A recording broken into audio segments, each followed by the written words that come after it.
ಇಲ್ಲಿ ಯಾವುದೇ ಮುಚ್ಚುಮರೆ ಇಲ್ಲ, ಯಾರನ್ನೂ ಮೆಚ್ಚಿಸುವ ಪ್ರಶ್ನೆ ಇಲ್ಲವೇ ಇಲ್ಲ. ನೇರ ಪ್ರಶ್ನೆ, ನೇರ ಉತ್ತರ. ಇದು ಜನಮನ. ನಾನು ಚಿದಾನಂದ್ ಪಟೇಲ್. ಒಂದು ರಾಷ್ಟ್ರ ಒಂದು ಚುನಾವಣೆ ಈ ದೇಶಕ್ಕೆ ಅಗತ್ಯತೆ ಇದೆಯಾ? ಕೇಂದ್ರ ಸಚಿವ ಸಂಪುಟ ಸಭೆಯಲ್ಲಿ ಒಂದು ರಾಷ್ಟ್ರ ಒಂದು ಚುನಾವಣೆಗೆ ಸಂಬಂಧಪಟ್ಟಂಗೆ ಅಸ್ತು ಎಂದಿದೆ. ಇನ್ನು ಮಸೂದೆ ಮಂಡನೆಯಾಗಬೇಕಾಗಿದೆ, ಜೆಪಿಸಿಗೆ ಕೊಡಬೇಕಾಗಿದೆ. ಇಂಥ ಪ್ರಸ್ತುತ ಕಾಲಘಟ್ಟದಲ್ಲಿ ಇದು ಅಗತ್ಯತೆ ಇದೆಯಾ ಎಂಬುದ್ರ ಬಗ್ಗೆ ನಾವು ವಿಸ್ತೃತವಾಗಿ ಚರ್ಚೆಯನ್ನು ಮಾಡ್ತೀವಿ. ಬೆಳಗಾವಿಯ ಸುವರ್ಣಸೌಧದಲ್ಲಿ ಭಾರತೀಯ ಜನತಾ ಪಕ್ಷದ ಹಿರಿಯ ನಾಯಕರು, ಮಾಜಿ ಉಪಮುಖ್ಯಮಂತ್ರಿಗಳು ಮತ್ತು ಶಾಸಕರಾಗಿರ್ತಕ್ಕಂಥ ಡಾಕ್ಟರ್ CN ಅಶ್ವತ್ಥನಾರಾಯಣ್ ನಮ್ಮ ಜೊತೆ ಸೇರಿಕೊಂಡಿದ್ದಾರೆ. ಸರ್, ಕಾರ್ಯಕ್ರಮಕ್ಕೆ ಸ್ವಾಗತ. ಕರ್ನಾಟಕ ಸರ್ಕಾರದ ಫೈರ್ ಬ್ರ್ಯಾಂಡ್ ಮಿನಿಸ್ಟರ್ ಎಂದೇ ಕರೆಸಿಕೊಳ್ತಕ್ಕಂಥ ಕಾರ್ಮಿಕ ಸಚಿವ ಸಂತೋಷ್ ಲಾಡ್ ಕೂಡ ನಮ್ಮ ಜೊತೆ ಇದ್ದಾರೆ. ಸಂತೋಷ್ ಲಾಡ್ರವರು ಕೂಡ ಇದರ ಔಚಿತ್ಯ ಇದೆಯಾ ಇಲ್ಲ ಅನ್ನೋದ್ರ ಬಗ್ಗೆ ವಿಸ್ತೃತವಾಗಿ ಚರ್ಚೆಯನ್ನು ಮಾಡ್ತಿದ್ದಾರೆ. ಅದೇ ರೀತಿ ರೈತ ಸಂಘದ ಯುವ ನಾಯಕರಾಗಿರ್ತಕ್ಕಂಥ ದರ್ಶನ್ ಪುಟ್ಟಣೆ ಕೂಡ ನಮ್ಮ ಜೊತೆ ಇದ್ದಾರೆ. ಅವ್ರಿಗೂ ಕೂಡ ಕಾರ್ಯಕ್ರಮಕ್ಕೆ ನಾನು ಸ್ವಾಗತವನ್ನು ಕೋರ್ತೇನೆ. ಬನ್ನಿ, ನಾನು ಮೊದಲನೇದಾಗಿ ಅಶ್ವತ್ಥನಾರಾಯಣ್ ಬಳಿ ಹೋಗ್ತಾ ಇದ್ದೀನಿ. ಸರ್, ಒಂದು ರಾಷ್ಟ್ರ ಒಂದು ಚುನಾವಣೆ ಈ ಪ್ರಸ್ತುತ ಸಂದರ್ಭದಲ್ಲಿ ಅಗತ್ಯತೆ ಇದೆಯಾ? ಖಂಡಿತ. ಏನೊಂದು ನಮ್ಮ ದೇಶದಲ್ಲಿ 67ರ ಮುಂಚೆ 67ರ ಮುಂಚೆ ಸಾಮಾನ್ಯವಾಗಿ ವಿಧಾನಸಭೆ ಚುನಾವಣೆ ಮತ್ತು ಪಾರ್ಲಿಮೆಂಟ್ ಚುನಾವಣೆ ಏಕಕಾಲದಲ್ಲೇ ನಡೀತಿತ್ತು. ತದನಂತರ ಬೇರೆ ಬೇರೆ ಕಾರಣದಲ್ಲಿ ಸರ್ಕಾರಗಳು ಪೂರ್ಣ ಅವಧಿಯನ್ನು ಪೂರೈಸದ ಕಾರಣ ಕೇಂದ್ರದಲ್ಲಾಗಲಿ ರಾಜ್ಯದಲ್ಲಾಗಲಿ ಪೂರ್ಣ ಅವಧಿಯನ್ನು ಪೂರೈಸ್ತಿರಲಿಲ್ಲ. ಯಾಕೆಂದರೆ ಸ್ಪಷ್ಟ ಬಹುಮತ ಯಾವುದೇ ಒಂದು ಪಕ್ಷಕ್ಕಿಲ್ಲದ ಕಾರಣ ಈ ಸಮಸ್ಯೆಗಳು ಎದುರಾಗ್ತಿತ್ತು. ಹಾಗಾಗಿ ಇದನ್ನು ಅರ್ಥ ಮಾಡಿಕೊಂಡು ಎಲೆಕ್ಷನ್ ಕಮಿಷನ್ನೇ 83ರಿಂದ ಏಕಕಾಲದಲ್ಲಿ ನಡಿಬೇಕು, ಏಕಕಾಲದಲ್ಲಿ ನಡೆಯದ ಕಾರಣ ಬಹಳಷ್ಟು ಸಮಸ್ಯೆಗಳನ್ನು ಈ ದೇಶದಲ್ಲಿ ನೋಡುವಂಥದ್ದಾಗ್ತಿತ್ತು. ಒಂದು ಎಲೆಕ್ಷನ್ಗೆ ಎಲ್ಲ ಸಂಪನ್ಮೂಲಗಳು ಎಲೆಕ್ಷನ್ನ ದಿಕ್ಕಿನಲ್ಲಿ ಹೋಗ್ತಿತ್ತು ಮತ್ತು ಆಡಳಿತ ಸಂಪೂರ್ಣ ನಿಷ್ಕ್ರಿಯ ಆಗ್ತಿತ್ತು, ಪಾಲಿಸಿ ಪ್ಯಾರಲಿಸಿಸ್ ಆಗ್ತಿತ್ತು. ಈ ರೀತಿ ನಾನಾ ರೀತಿ ಸಮಸ್ಯೆಗಳು. ಒಟ್ಟಾರೆ ಪ್ರಜಾಪ್ರಭುತ್ವ ಈ ಚುನಾವಣೆ ಆಗುವಂಥದ್ದು ಜನಪರವಾಗಿ ಆಗುವಂಥದ್ದು.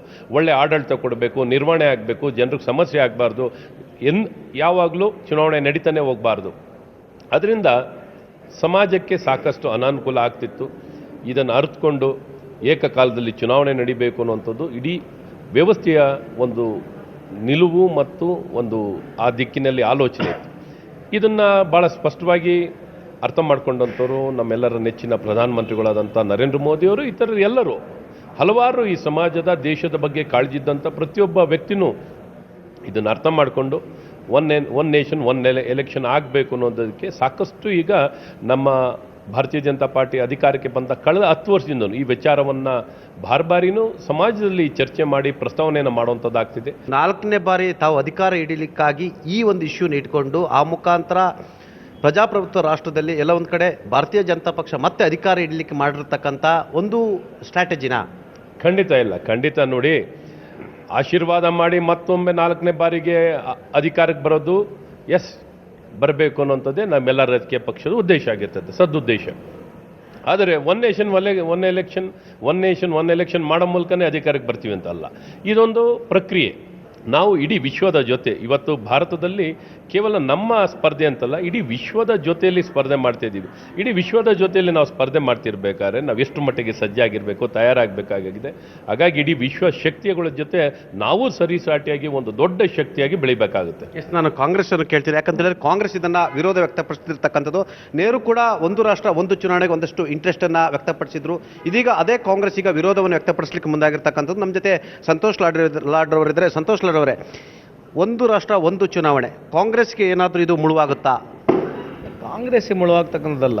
ಇದು ಒನ್ ನೇಷನ್ ಒನ್ ಎಲೆಕ್ಷನ್ ಜೊತೆಗೆ ಒನ್ ನೇಷನ್ ಒನ್ ಎಜುಕೇಷನ್ ಆಗ್ಬೋದಾಗಿತ್ತು, one education one health policy one nation one health policy ಆಗ್ಬೋದಾಗಿತ್ತು. ಎಲ್ಲ ಪ್ರಚಾರ ಗಿಡಿಸ್ತಕ್ಕಂಥ ಸ್ಕೀಮ್ಗಳು ಅವರು ಇರ್ತಾವೆ. ನೋಡಿ, ಫಾರ್ ಎಕ್ಸಾಂಪಲ್ ಡಿಜಿಟಲ್ ಇಂಡಿಯಾ ಎಲ್ಲಿಗೆ ಮಾರ್ಕೆಟ್ ಆಯಿತು, ಯಾರಿಗೆ ಅನುಕೂಲ ಆಯಿತು. ಖೇಲೋ ಇಂಡಿಯಾ ಎಷ್ಟು ಮಾರ್ಕೆಟ್ ಮಾಡಿದ್ರು, ಎಷ್ಟು ಅನುಕೂಲ ಆಯಿತು. ಆರ್ಟಿಕಲ್ 370 ಭಾಳ ದೊಡ್ಡ ಪ್ರಮಾಣದಾಗ ಸಮಾರಂಭನೆ ಮಾಡಿಬಿಟ್ರಿ ಇಡೀ ದೇಶದಾಗ, ಅದು ಯಾರಿಗೆ ಅನುಕೂಲ ಆಯಿತು. ಡಿಮಾನಿಟೈಸೇಷನ್ ದೊಡ್ಡ ಭಯಂಕರವಾದಂಥ ಇಡೀ ದೇಶದಕ್ಕೇನೋ ಸ್ವಾತಂತ್ರ್ಯ ಸಿಕ್ಕಂಗೆ ಒಂದು ಹೋರಾಟ, ದೊಡ್ಡ ಸೆಲೆಬ್ರೇಷನ್ ಮಾಡಿದ್ರು, ಯಾರಿಗೆ ಅನುಕೂಲ ಆಯಿತು. ವಿಶೇಷವಾಗಿ ಇದು ಯಾವುದಿದು ನಮ್ಮ ವಂದೇ ಭಾರತ್ ಕೂಡ ಒಂದು ದೊಡ್ಡ ಲೆವೆಲಾಗಿ ಸ್ಕೀಮ್ ಬಗ್ಗೆ ತೋರಿಸ್ತಾರೆ. ಇದನ್ನು ಅದೇ ರೀತಿ ಇರ್ತಕ್ಕಂಥದ್ದು. ಇದರಿಂದ ಸಾರ್ವಜನಿಕರಿಗೆ ಯಾವ ರೀತಿ ಅನುಕೂಲ ಇಲ್ಲ. ಆಯಿತು, ಒನ್ ನೇಷನ್ ಒನ್ ಎಲೆಕ್ಷನ್ ಆಯಿತು, ಕೇಂದ್ರ ಸರ್ಕಾರ ಬಿತ್ತು. ಅವಾಗೇನು ಬರೀ ರಿಮೈನಿಂಗ್ ಪೀರಿಯಡ್ಗಷ್ಟೇ ನೀವು ಎಲೆಕ್ಷನ್ ನಡೆಸ್ತೀರಾ? ಈಗ ಕರ್ನಾಟಕದ ಸರ್ಕಾರ ಆಯಿತು, ಸರ್ಕಾರ ಬಿತ್ತು ಅಂತ ಇಟ್ಕೊಳ್ಳಿ. 2 ವರ್ಷ ಆಯಿತು ಸರ್ಕಾರ, 3 ವರ್ಷ ಆಯಿತು, 3 ವರ್ಷಕ್ಕೆ ಸರ್ಕಾರ ಬಿತ್ತು. ಮತ್ತು ಚುನಾವಣೆ ಮಾಡಲೇಬೇಕು. ಚುನಾವಣೆ ಬರೀ 2 ವರ್ಷಕ್ಕೆ ಮಾಡ್ತೀರಾ? ಇದು ಮತ್ತೆ ಕಾನ್ಸ್ಟಿಟ್ಯೂಷನ್ ವಿರುದ್ಧವಾಗಿರ್ತಕ್ಕಂಥದ್ದು ಬಿಲ್ ಕಾಣ್ತದೆ ಮೇಲ್ನೋಟಕ್ಕೆ. ಪರ್ಪಸ್ ಏನಿದೆ 5 ವರ್ಷಕ್ಕೆ ಎಲ್ಲ ಒಂದೇ ಎಲೆಕ್ಷನ್ ಆಗ್ಬೇಕಂದ್ರೆ ಸರ್ಕಾರ ಬಿದ್ದಾಗ ಏನು ಮಾಡ್ಬೇಕಂಬೋದಕ್ಕೆ ಸ್ಪಷ್ಟತೆ ಇಲ್ಲ. ಒಂದು ಬಹುಮತ ಇಲ್ಲದ ಸಂದರ್ಭದಲ್ಲಿ ಸರ್ಕಾರ ಬೀಳುತ್ತೆ, ಅವಾಗ ಏನು ಮಾಡ್ತಾರೆ? ಆಗ ಮತ್ತೆ ಚುನಾವಣೆ ನಡೀತೆ. ಅಲ್ಲಿಗೆ ಇವರ ಕಾನ್ಸೆಪ್ಟೇ ಖತಮ್ ಆಗುತ್ತೆ. ಅದೇ ಕಾನ್ಸೆಪ್ಟ್ ಅವ್ರು ಹೇಳ್ತಾ ಏನಂದ್ರೆ ರಿಮೈನಿಂಗ್ ಪೀರಿಯಡ್ಗೆ ಮಾತ್ರ ಎಲೆಕ್ಷನ್ ಮಾಡಕ್ಕೆ ಬಿಡ್ತೀವಿ, ಸೊ ದಟ್ ಎಲ್ಲ ಎಲೆಕ್ಷನ್ಗಳು ರಿಪೀಟ್ ಆಗ್ಬೇಕಂದ್ರೂ ಕೂಡ ಮತ್ತೆ ಸರ್ಕಾರ ಬಿದ್ದ ಮೇಲೆ ಎಲೆಕ್ಷನ್ ಬಂತಲ್ಲ ಒಂದು. ಎರಡನೇದು, ನರೇಂದ್ರ ಮೋದಿ ಸಾಹೇಬರು ಏನು ನಮ್ಮ ಅಶ್ವಥ್ ನಾರಾಯಣ ಹೇಳ್ತಿದ್ರು, ಈ ವೋಟಿಂಗ್ ಮಿಷಿನ್ ತಂದವರೇ ನಾವು ಅಲ್ವಾ. ಯಾಕಂದ್ರೆ ಫಾಸ್ಟಾಗಿ ಎಲೆಕ್ಷನ್ ಆಗಬೇಕು. ಇವರು ಬಂದಾದ್ಮೇಲೆ, ಇವ್ರು ಪ್ರಧಾನಮಂತ್ರಿ ಆದಮೇಲೆ ಎಲೆಕ್ಷನ್ಗಳು 60 ದಿವಸಕ್ಕೆ ಒಯ್ದಿದ್ದಾರೆ ಇವರು ಎಲೆಕ್ಷನ್ಗಳು 60 ದಿವಸಕ್ಕೆ ಒಯ್ದಿದ್ದಾರೆ. ಆಮೇಲೆ ಯಾವುದೇ ಒಂದು ಎಲೆಕ್ಷನ್ ಆದ ತಕ್ಷಣ ಮಾಹಿತಿಗಳು ಕೊಡೋಕ್ಕೆ ತೊಂದರೆ ಆಗುತ್ತೆ ಇವ್ರ ಹತ್ರ. ಇವು ಜಾರ್ಖಂಡ್ದು ಮಾಹಿತಿ ನೋಡಿ, ಮಹಾರಾಷ್ಟ್ರದ ಮೊನ್ನೆ ನಡೆದಂಥ ಚುನಾವಣೆಯಲ್ಲಿ ಮಾಹಿತಿ ನೋಡಿ, ಇಡೀ ದೇಶವನ್ನು at a time assembly plus parliament ನಡೆಸ್ಬೇಕಂದ್ರೆ ಎಷ್ಟು ದೊಡ್ಡ ಪ್ರಮಾಣದ ಸೆಕ್ಯೂರಿಟಿ ಬೇಕು, ಅದಕ್ಕೆ ವ್ಯವಸ್ಥೆ ಬೇಕಾಗ್ತದೆ. ಇಂಥವೆಲ್ಲ ಭಾಳ ಇಶ್ಯೂಸ್ಗಳಿದ್ದಾವೆ. ನಾನು ಲಾರ್ಜರ್ಲಿ ಅಂಥದ್ದು ಆಗಬೇಕಂದ್ರೂ ಕೂಡ ಕಾನ್ಸ್ಟಿಟ್ಯೂಷನ್ ಅಂತ ಪ್ರಾವಿಷನ್ ಇಲ್ಲ. ಈಗ ಅದಕ್ಕೆ ಕಾನ್ಸ್ಟಿಟ್ಯೂಷನ್ ತಿದ್ದುಪಡಿ ತರಬೇಕು. ಉದ್ದೇಶ ಅಂದರೆ ಸಂವಿಧಾನಕ್ಕೆ ವಿರುದ್ಧ ಹೋಗ್ತಕ್ಕಂಥದ್ದೇ ಒಂದು ಮೇಲ್ನೋಟದಲ್ಲಿ ಕಾಣ್ತಾ ಇದೆ ಒಂದು.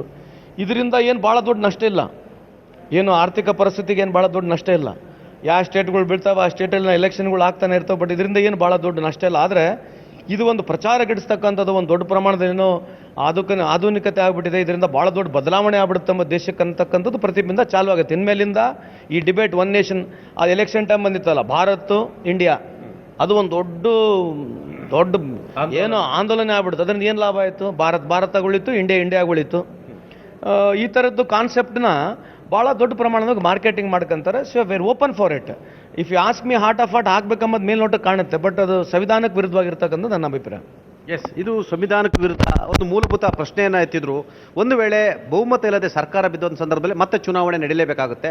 ಆಗ ಒಂದು ರಾಷ್ಟ್ರ ಒಂದು ಚುನಾವಣೆ ಕಾನ್ಸೆಪ್ಟೇ ಖತಮ್ ಆದಂಗಾಗುತ್ತೆ. ಇದು ಒಂದು ರೀತಿಯ ಪ್ರಚಾರ ಅಂತೇಳಿ ಗಂಭೀರ ಆರೋಪವನ್ನು ಮಾಡಿದರು.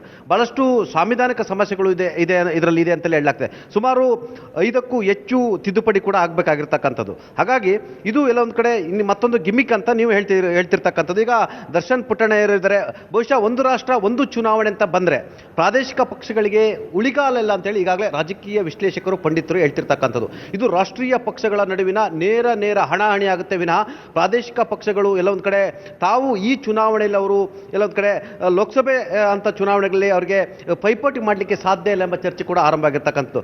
ಯಾವ ರಾಷ್ಟ್ರೀಯ ಪಕ್ಷಗಳಾಗಿರ್ತಕ್ಕಂಥ ಕಾಂಗ್ರೆಸ್ ಇರ್ಬೋದು ಅದು ಅಥವಾ ಬಿಜೆಪಿ ಇರೋದು, ಈ ಎರಡೂ ಪಕ್ಷಗಳಿಗೆ ರಾಜಕೀಯವಾಗಿ ಥ್ರೆಟ್ ಅಂತ ಹೇಳಿದ್ರೆ ಅದು ಪ್ರಾದೇಶಿಕ ಪಕ್ಷಗಳು. ಅದು ತಮಿಳುನಾಡು ಇರುವಂಥದ್ದು ಅಥವಾ ಕೇರಳ ಇರ್ತಕ್ಕಂಥದ್ದು ಅಥವಾ ವೆಸ್ಟ್ ಬೆಂಗಾಲ್ ಇರ್ತಕ್ಕಂಥದ್ದು, ಬಿಹಾರ್ ಇರ್ತಕ್ಕಂಥದ್ದು, ಬೇರೆ ರಾಜ್ಯಗಳಲ್ಲಿ ಪ್ರಾದೇಶಿಕ ಪಕ್ಷಗಳ ಪಾರುಪತ್ಯ ಭಾರತೀಯ ಜನತಾ ಪಕ್ಷಕ್ಕೆ ನುಂಗಲಾರದ ಬಿಸಿ ತುಪ್ಪವಾಗಿ ಪರಿಣಮಿಸಿರ್ತಕ್ಕಂಥದ್ದು. ಇದೇ ಕಾರಣಕ್ಕಾಗಿ ಇವತ್ತು ಬಿಜೆಪಿ ಸರ್ಕಾರವಾಗಿಲ್ಲ, NDA ಸರ್ಕಾರ ಆಗಿರ್ತಕ್ಕಂಥದ್ದು. ಇದೇ ಕಾರಣಕ್ಕಾಗಿ ಅವತ್ತು ಕಾಂಗ್ರೆಸ್ ಸರ್ಕಾರ ಆಗ್ಲಿಕ್ಕಾಗಲಿಲ್ಲ, UPA ಸರ್ಕಾರ ಆಗಿರ್ತಕ್ಕಂಥದ್ದು. ಹಾಗಾಗಿ ನಿಮ್ಮಂಥ ಪ್ರಾದೇಶಿಕ ಪಕ್ಷಗಳ ಅಪೋಷಣವನ್ನು ಈ ತಿಮಿಂಗಲ ಪಕ್ಷಗಳು ಮಾಡ್ಕೊಳ್ತವೆ. ಇದರಿಂದ ಮೊದಲನೇದಾಗಿ ಏನು ಒನ್ ನೇಷನ್ ಒನ್ ಎಲೆಕ್ಷನ್ ಅಂತ ಏನು ಪ್ರಸ್ತಾಪ ಬಂದಿದೆ, ಅದಕ್ಕೆ ಅದು ನನಗೆ ಓಕೆ. ಏಕೆಂದರೆ ಈಗ ನಿಮಗೆ ಗೊತ್ತಿರೋಂಗೆ ಈ ಎಲೆಕ್ಷನ್ ನಡೆಸಬೇಕಾದ್ರೆ ಬೇರೆ ಅಧಿಕಾರಿಗಳೆಲ್ಲರೂ ಕೆಲಸ ಬಿಟ್ಟು ಈ ಎಲೆಕ್ಷನ್ಗಳನ್ನು ನಡೆಸಬೇಕಾಗ್ಬೋದು. ಆದರೆ ಅದರಲ್ಲಿ ಸಂತೋಷ್ ಲಾಡ್ ಅವ್ರು ಹೇಳ್ದಂಗೆ ಫೈನ್ ಪ್ರಿಂಟಲ್ಲಿ ಏನಿದೆ, ಯಾವ ಥರ ನಡೆಸ್ತಾರೆ. ಈಗ ಮಧ್ಯಂತರ ಯಾರಾದರೂ ಸರ್ಕಾರ ಬಿದ್ದೋಯ್ತು, ಅವಾಗ ಹೆಂಗೆ ಯಾವ ಥರ ಎಲೆಕ್ಷನ್ ನಡೆಸ್ತಾರೆ, ಅದಾದ ನಂತರ ಆ ಡೀಟೇಲ್ಸ್ಗಳನ್ನು ನಾವು ಕ್ಲಿಯರ್ ಕಟ್ಟಾಗಿ ಅರ್ಥ ಮಾಡ್ಕೋಬೇಕಾಗಿದೆ. As a concept one nation one election ಮುಂಚೆನೂ ನಡೀತಾ ಇತ್ತು. ಈ ಥರದ್ದು ನಾವು ಚಿಕ್ಕವರಾಗಿದ್ದಾಗ ಅವತ್ತಿನ ಭಾರತ ಬೇರೆ, ಇವತ್ತಿನ ಬೇರೆ ಅದು ಅವಾಗ ನಡೀತಾ ಇತ್ತು. MP ಎಲೆಕ್ಷನ್, MLA ಎಲೆಕ್ಷನ್ ಒಟ್ಟೊಟ್ಟಿಗೆ ಓಟ್ ಹಾಕೋರು. ಈ ಒನ್ ನೇಷನ್ ಒನ್ ಕಾನ್ಸೆಪ್ಟ್ಗೆ ತಾವು ಓಕೆ ಕೊಡ್ತೀರಾ? ಎಸ್. ಎಲ್ಲ ಒಂದು ಕಡೆ ಇದು ಪ್ರಾದೇಶಿಕ ಪಕ್ಷಗಳಿಗೆ, ನಿಮ್ಮದು ಪ್ರಾದೇಶಿಕ ಪಕ್ಷ, ಈ ಪ್ರಾದೇಶಿಕ ಪಕ್ಷಗಳು ಇಂಥ ತಿಮಿಂಗಲಂಥ ಪಕ್ಷಗಳ ನಡುವೆ ಉಳಿಲಿಕ್ಕೆ ಸಾಧ್ಯನಾ? ನೀವೆಲ್ಲ ಸಣ್ಣ ಮೀನುಗಳು. ನೀವು ಹೇಳಿದ ಅರ್ಥ ಇದೆ. ಈಗ ಒಂದು ಕಡೆ ನಮ್ಮ ವೈಯಕ್ತಿಕವಾದ ಪಕ್ಷಗಳು ಮತ್ತು ನಮ್ಮ ಯಾವ ಥರ ಉಳಿಸ್ಕೋಬೇಕು ಅನ್ನೋದು, ಆದರೆ ಜನಸಾಮಾನ್ಯರಿಗೆ ಯಾವ ಥರ ಹೆಲ್ಪ್ ಆಗಬೇಕು ಅನ್ನೋದ್ರ ಬಗ್ಗೆನೂ ನಾವು ಯೋಚನೆ ಮಾಡಬೇಕಾಯ್ತದೆ. ನನ್ನ ಪ್ರಕಾರ ಇದು ಒಂದೇ ಸತಿ ಮಾಡಿದ್ರೆ ನಮ್ಮ ಈಗ ಅಧಿಕಾರಿಗಳು ಅವ್ರವ್ರ ಕೆಲಸ ಬಿಟ್ಬಿಟ್ಟು ತಿಂಗಳು 2 ತಿಂಗಳುಗಳು ಕೆಲಸ ಮಾಡಬೇಕಾಯ್ತದೆ. ಈ ಎಲೆಕ್ಷನ್, ಈ ಚುನಾವಣೆಗಳು ನಡೀತಿರೋದೆಷ್ಟು 60 ದಿನಗಳ ಕಾಲ ಚುನಾವಣೆ ನಡೀತೆ. 45 ಡೇಸ್ ಒಳಗಡೆ ಚುನಾವಣೆ ಮುಗಿಬೇಕಂತಿರುತ್ತೆ. ಈಗ 60 ಡೇಸ್ ಚುನಾವಣೆಗಳು ನಡೀತಾ ಇರತಕ್ಕಂಥದ್ದು. ಜೊತೆಗೆ EVM, ಇಡೀ ದೇಶಕ್ಕೆ EVM ವ್ಯವಸ್ಥೆ ಮಾಡ್ತಕ್ಕಂಥ ಅಧಿಕಾರ ಸಜ್ಜು ಮಾಡಬೇಕು, ಲಾ ಆ್ಯಂಡ್ ಆರ್ಡರ್ ಇರ್ತಕ್ಕಂಥದ್ದು, ಬೇರೆ ಕಾರಣಗಳಿರ್ತಕ್ಕಂಥದ್ದು. ಹೌದು, ಈಗ ಚುನಾವಣೆಗೆ 60 ದಿವಸ ಅಂತ ಹೇಳಿದ್ರೆ 60 ದಿವಸ ಅಧಿಕಾರಿಗಳೆಲ್ಲ ಕೆಲಸ ಬಿಟ್ಟು ಇದನ್ನು ಮಾಡಲೇಬೇಕಾಯ್ತು. ಈಗ ಶಾಲೆಗಳಲ್ಲಿ ಆಯೋಜನೆ ಮಾಡಬೇಕಾಯ್ತದೆ, ಈ ಶಿಕ್ಷಕರ ಎಲ್ಲ ಆರ್ಗನೈಸ್ ಮಾಡಬೇಕಾಯ್ತದೆ, ಸೆಕ್ಯೂರಿಟಿ ಮಾಡಬೇಕಾಯ್ತದೆ. ಇವೆಲ್ಲನೂ ಮಾಡೇ ಮಾಡ್ತೀವಿ ಹೆಂಗಿದ್ರು. ಈಗ ಸ್ಟೇಟಲ್ಲಿ 2 ಸತಿ ಮಾಡೋ ಬದಲು 1 ಸತಿ ಮಾಡಿದ್ರೆ ನಮ್ಗೆ ಅನುಕೂಲ ಅನ್ನೋದು. ಎಸ್, ಇವರ ಅನಿಸಿಕೆ ಆದರೆ ಒಳ್ಳೆಯದು. ಆದರೆ ಮುಂದೆ ಏನು ಅಂತ ಇವರು ಕನ್ಫ್ಯೂಸಲ್ಲಿ ಇರ್ತಕ್ಕಂಥದ್ದು. ನಾನು ಅಶ್ವಥ್ ನಾರಾಯಣರವರು ಕೇಳ್ತೀನಿ. ಅವರು ಒಂದು ಮಾತನ್ನು ಹೇಳಿದರು, ಬಹುಮತ ಇಲ್ಲದೆ ಅಥವಾ ಆಪರೇಷನ್ ಕಮಲನೋ ಆಪರೇಷನ್ ಕಾಂಗ್ರೆಸ್ನೋ ಮತ್ತೊಂದಾಗಿ ಸರ್ಕಾರ ಬಿದ್ದೋದ ಸಂದರ್ಭದಲ್ಲಿ ಏನು ಕತೆ, ಮತ್ತೆ ಒನ್ಸ್ ಅಗೇನ್ ಯಾರು ಇರ್ತಾರೆ ಅವರು ರಾಷ್ಟ್ರಪತಿ ಆಳ್ವಿಕೆ ಬರುತ್ತಾ, ಆಯಾ ರಾಜ್ಯಗಳಲ್ಲಿ ರಾಜ್ಯಪಾಲರ ಆಳ್ವಿಕೆ ಬರುತ್ತಾ, ಇದ್ರ ಬಗ್ಗೆನೂ ಅವರು ಆನ್ಸರ್ ಮಾಡಬೇಕಾಗಿದೆ. ಒಂದು ಫಂಡಮೆಂಟಲ್ ಕ್ವಶನನ್ನು ರೈಸ್ ಮಾಡಿದರು ಸಂತೋಷ್ ಲಾಡ್ರವರು. ನೀವು ಈ ದೇಶದಲ್ಲಿ ಈ ವ್ಯವಸ್ಥೆಯ ನಡುವೆ ಒಂದು ವೇಳೆ ಕೇಂದ್ರ ಸರ್ಕಾರ, ಅದು ಕಾಂಗ್ರೆಸ್ ಇರ್ಬೋದು ಅಥವಾ BJP ಇರ್ಬೋದು ಅಥವಾ XYZ ಸರ್ಕಾರ ಇರ್ಬೋದು, ಬಹುಮತವನ್ನು ಕಳೆದುಕೊಂಡ ಸಂದರ್ಭದಲ್ಲಿ, ಸರ್ಕಾರ ಬಿದ್ದ ಸಂದರ್ಭದಲ್ಲಿ, ಆಗ ಒಂದು ರಾಷ್ಟ್ರ ಒಂದು ಎಲೆಕ್ಷನ್ಗೆ ಯಾವ ರೀತಿ ಕಾನ್ಸೆಪ್ಟ್ ಹೆಂಗೆ ವರ್ಕೌಟ್ ಆಗುತ್ತೆ ಅಂತ ಪ್ರಶ್ನೆ ಏನು ಮಾಡೋದು. ಅದು ರಾಜ್ಯಗಳಿಗೂ ಕೂಡ ಅವರು ಸೀಮಿತವನ್ನು ಮಾಡಲಿಕ್ಕಾಗಲ್ಲ. ರಾಜ್ಯಗಳಲ್ಲೂ ಇಂಥ ಸ್ಥಿತಿ ನಿರ್ಮಾಣ ಆಗುತ್ತೆ ಈ ದೇಶದಲ್ಲಿ. ಇದು ಪ್ರಜಾಪ್ರಭುತ್ವ ರಾಷ್ಟ್ರ. ನೋಡಿ, ಈಗಾಗಲೇ ನಮ್ಮ ಪ್ರಜಾಪ್ರಭುತ್ವ ಪ್ರಾರಂಭ ಆಗಿ ಏನು ಹೊಸದಲ್ಲ. ಅಲ್ಪಕಾಲ ಸರ್ಕಾರ, ಬಹುಕಾಲ ಸರ್ಕಾರ, ಪೂರ್ಣಾವಧಿ ಕಾಲದ ಸರ್ಕಾರ, ಇವನ್ನೆಲ್ಲವನ್ನು ನೋಡಿದ್ದೀವಿ. ಎಲ್ಲ ರೀತಿಯಾದಂಥ ಸವಾಲು ಸಮಸ್ಯೆಗಳನ್ನೆಲ್ಲ ಈಗಾಗಲೇ ನಮ್ಮ ಹತ್ರ ಉದಾಹರಣೆಗಳಿದ್ದಾವೆ. ಈ ಎಲ್ಲ ಉದಾಹರಣೆಗಳ ಮಧ್ಯದಲ್ಲಿ ಹೇಗೆ ನಾವು ಇನ್ನೂ ಉತ್ತಮವಾಗಿ ಕಾರ್ಯನಿರ್ವಹಿಸ್ಬೋದು, ನಮಗೆ ಪರಿಹಾರ ಕಂಡುಹಿಡ್ಕೋಬೋದು, ಪ್ರಜಾಪ್ರಭುತ್ವವನ್ನು ಇನ್ನೂ ಹೇಗೆ ಬಲಿಷ್ಠ ಮಾಡ್ಕೋಬೋದು, ಅದು ನಾವು ನೋಡ್ತಾ ಕೂತ್ಕೊಳ್ಳೋಕ್ಕಾಗಲ್ಲ. ಹಾಗಾಗಿ ಅದನ್ನು ಬಗೆಹರಿಸ್ಕೋಬೇಕಾಗುತ್ತೆ. ನಮ್ಮದು 1-2 ಕೋಟಿ ಜನಸಂಖ್ಯೆ ರಾಷ್ಟ್ರ ಅಲ್ಲ, ಬಹಳ ದೊಡ್ಡ ಜನಸಂಖ್ಯೆ ಇರುವಂಥ ಒಂದು ರಾಷ್ಟ್ರ. ಸಮಸ್ಯೆಗಳು 1-2 ಅಲ್ಲ, ಬಹಳಷ್ಟು ಸಮಸ್ಯೆಗಳಿದ್ದಾವೆ.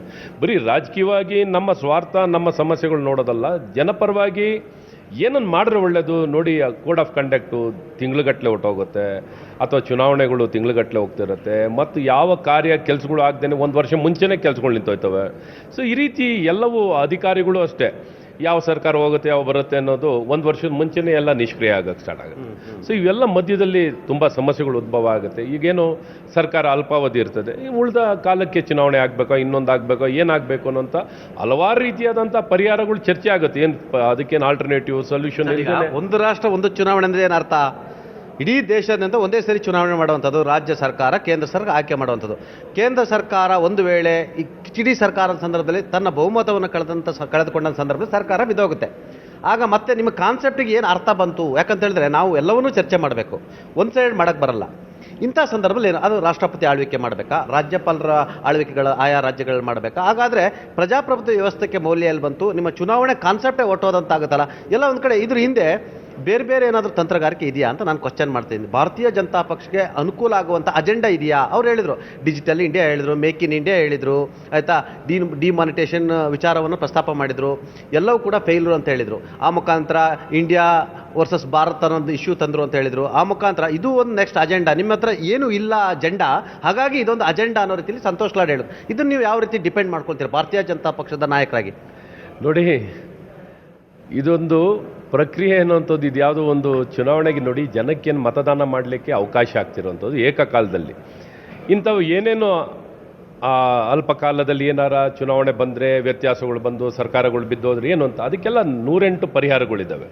ಸೊ ಆ ಪರಿಹಾರಗಳನ್ನು ಪರಿಹಾರ ಒಂದು ರಾಷ್ಟ್ರಪತಿ ಆಳ್ವಿಕೆ ಏರಿಕೆ ಮಾಡಬೇಕು, ಇನ್ನೊಂದು ಚುನಾವಣೆ ಆಗಬೇಕು ಇರುತ್ತೆ. ಇವಾಗ ಆಲ್ಟರ್ನೇಟಿವ್ಸ್ಗಳು ವ್ಯವಸ್ಥೆಗಳಲ್ಲಿ ಏನೇನಿದೆ ಅನ್ನೋದನ್ನ ಬೇರೆ ಬೇರೆ ದೇಶದಲ್ಲಿ ಈಗಾಗಲೇ ಇದೊಂದೇ ನಮ್ಮ ದೇಶದಲ್ಲಿ ಪ್ರಥಮ ಬಾರಿಗೆ ಇಡೀ ವಿಶ್ವದಲ್ಲಿ ಎಲ್ಲೂ ಮಾಡದೇ ಇದ್ದಂಥ ಪ್ರಕ್ರಿಯೆ ಏನಲ್ಲ.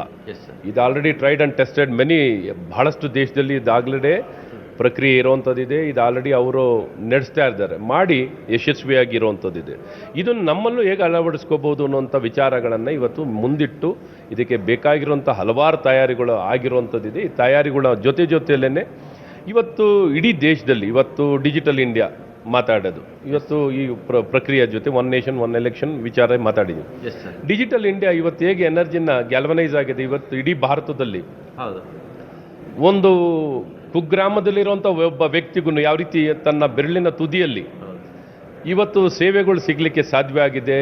ಅವರು ಯಾಕೆ ವಿರೋಧ ಮಾಡ್ತಿದ್ದಾರೆ ನೋಡಿ, ಅವರು ಪ್ರತಿಪಕ್ಷ ವಿರೋಧ ಪಕ್ಷವಾಗಿ ವಿರೋಧ ಮಾಡೋದೇ ಅವ್ರದ್ದು. ಈಗ ಅವ್ರದ್ದೇನು ಎಲ್ಲ ಕಳ್ಕೊಂಡಾಗ ನಮ್ಗೆ ಚೆನ್ನಾಗಿದೆ ಅಂತ ಹೇಳಕ್ಕೆ ತಯಾರಿರ್ತಾರ, ಈಗ ನಮ್ಮನ್ನು ಹೊಗಳಕ್ಕೆ ತಯಾರಿರ್ತಾರೆ. ಅವ್ರು ನಮ್ಮನ್ನು ಹೊಗಳಿದ್ರೆ ಅವ್ರ ಕತೆ ಏನಾಗ್ಬೋದು? ಇನ್ನೊಂದು ಜನ ಕೈ ಬಿಟ್ಟು ಹೋಯ್ತಾರೆ, ಈಗಿರೋರು ಕೈ ಬಿಟ್ಟು ಹೊಟ್ಟೋಯ್ತಾರೆ. ಸೊ ಹಾಗಾಗಿ ಇನ್ನು ಡೆಪಾಸಿಟ್ ಇಲ್ಲದಂಗೆ ಆಗ್ಬಿಡ್ತಾರೆ. ಸೊ ಆ ಪರಿಸ್ಥಿತಿ ಬರಬಾರ್ದು ಅಂತ ಅವ್ರು ಯಾವಾಗಲೂ ನಮ್ಮ ತೆಗಳೋ ಕೆಲಸ ಮಾಡ್ತಾರೆ, ಅವ್ರು ತೆಗಳ್ತಾ ಇರ್ತಾರೆ. ಅವ್ರು ತೆಗಳಲಿ, ನಾವು ಮಾಡ್ಬೇಕಾರಂತ ನಮ್ಮ ಕರ್ತವ್ಯ. ಇವತ್ತೇನು ಕಾಂಗ್ರೆಸ್ನವ್ರು ಏನು ಮಾಡಿಲ್ಲ ಅಂತ ನಾನೇನು ಹೇಳಲ್ಲ, ಅವ್ರು ಯಾವ ವೇಗದಲ್ಲಿ ಏನು ಮಾಡ್ಲಿಕ್ಕಾಗಿತ್ತೋ ಮಾಡಿದ್ದಾರೆ.